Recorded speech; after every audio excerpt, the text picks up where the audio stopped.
Salut à tous, c'est un plaisir de se revoir aujourd'hui pour une nouvelle vidéo sur le décryptage de crypto-monnaies. J'espère que vous allez super bien. Alors les amis, le marché des crypto-monnaies est en train de briller, est en train de scintiller, je dirais.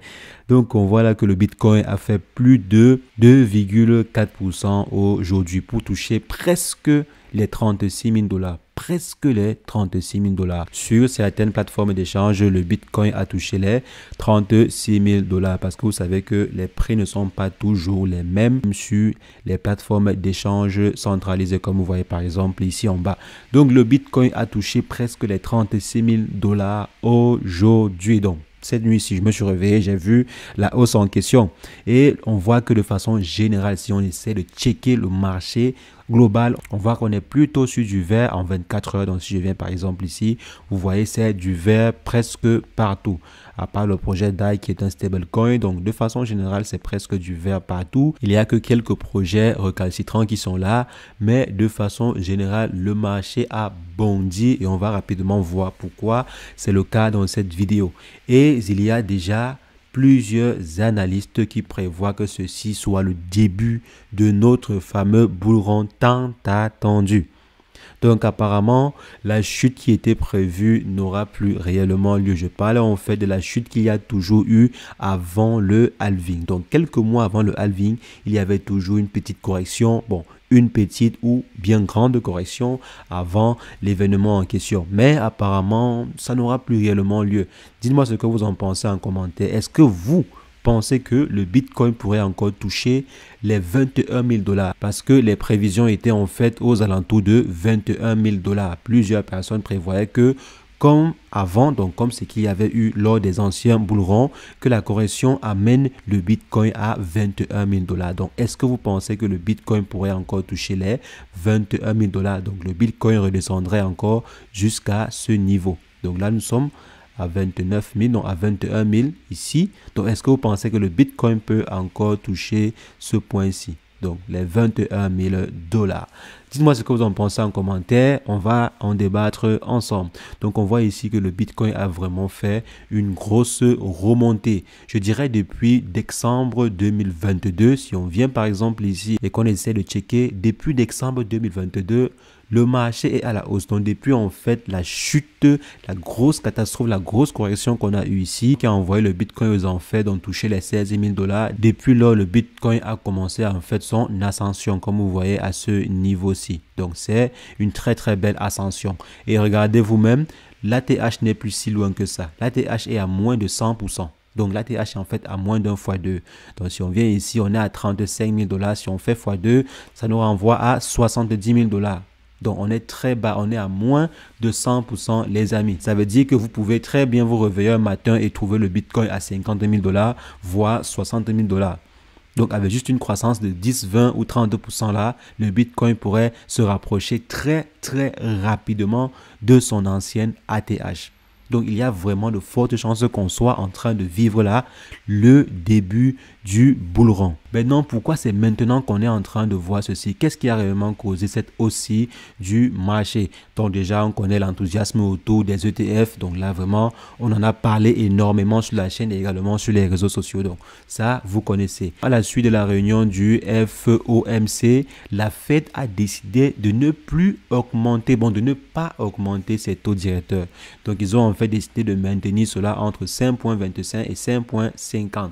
On sait très bien que lorsque la Fed décide en fait d'augmenter ses taux d'intérêt, il y a toujours un effet négatif sur les autres marchés. Bon, sur par exemple le marché des crypto-monnaies et voire même sur d'autres marchés parce qu'il y a des investisseurs qui vont plutôt choisir de retirer leurs capitaux et d'aller en fait les sécuriser auprès du Trésor américain. Donc actuellement, si la Fed n'a pas décidé d'augmenter, ils ont décidé de maintenir le taux directeur, de maintenir en fait le taux directeur, ce qui est très très favorable pour nous investisseurs du secteur des crypto-monnaies parce qu'il y a beaucoup d'argent en fait qui va affluer sur le secteur des crypto-monnaies.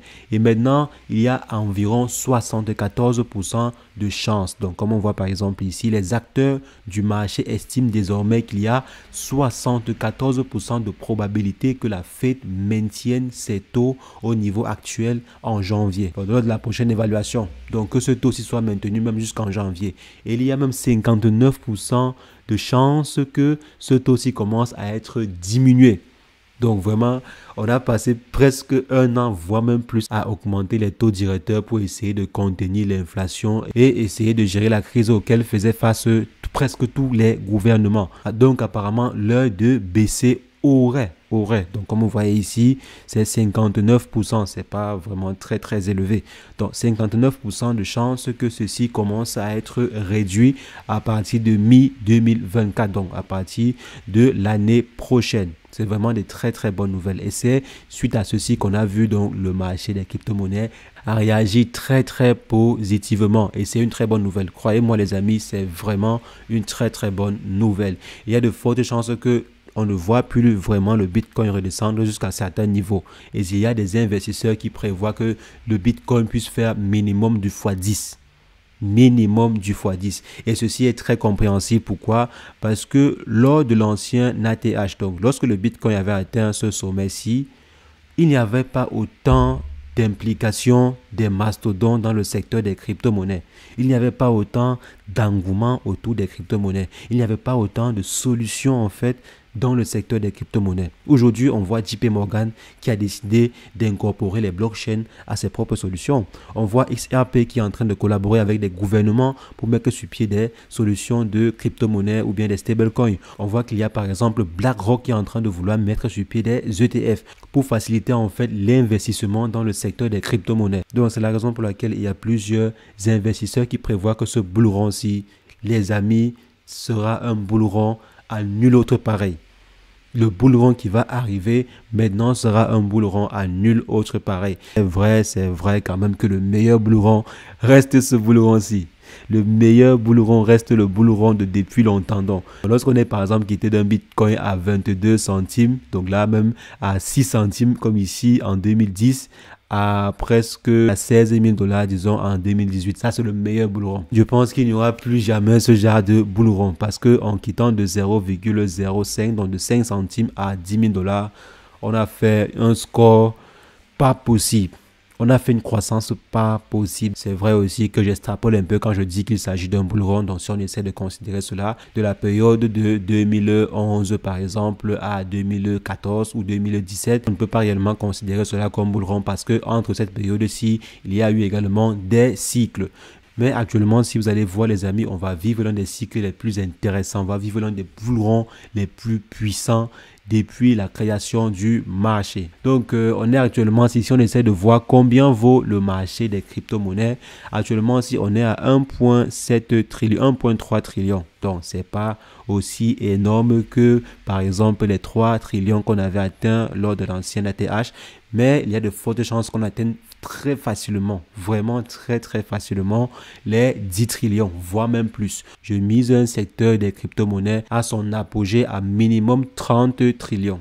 Minimum 30 trillions. Quand vraiment le secteur des crypto-monnaies sera à son apogée. Quand par exemple un bon nombre de gouvernements aura intégré les crypto-monnaies comme moyen de paiement et tout, je pense qu'une valorisation boursière globale de 30 trillions ne serait pas très cher payé pour le secteur des crypto-monnaies. J'espère que votre portefeuille est très bien préparé et ce qui est bien, c'est qu'il ne s'agit pas simplement d'un bull run du Bitcoin ou bien d'un bull run de je ne sais pas quoi, seulement Ethereum et tout. Ethereum même n'est pas très en forme. On voit qu'il y a plusieurs projets qui sont en train d'exploser, que ce soit BNB, XRP, Solana qui est en train de tirer le marché, Cardano et autres. Donc, presque tout le marché est en train de cartonner. Presque tout le marché explose actuellement. Donc si vous avez réellement un temps soit peu préparé votre stratégie, alors vous allez être positif sur ce marché. Moi personnellement, je suis au minimum à 100%. Au minimum à 100% de mes investissements sur les crypto-monnaies. Donc les amis, ce n'est que le début. Ce n'est que le début. Il y a encore un potentiel énormissime sur le marché. Donc les amis, dites-moi ce que vous en pensez en commentaire. Comme j'ai dit, est-ce que vous pensez que le Bitcoin va encore s'écrouler avant de se relever pour le prochain halving? Donc avant le prochain halving ou bien avant peut-être le prochain bull run si vous pensez que ceci n'est pas encore le début d'un bull run. Donc les amis, c'est ce que je voulais partager avec vous. On va se revoir très prochainement pour une nouvelle vidéo sur le décryptage de crypto-monnaies. Mais entre-temps, portez-vous bien. Ciao, ciao.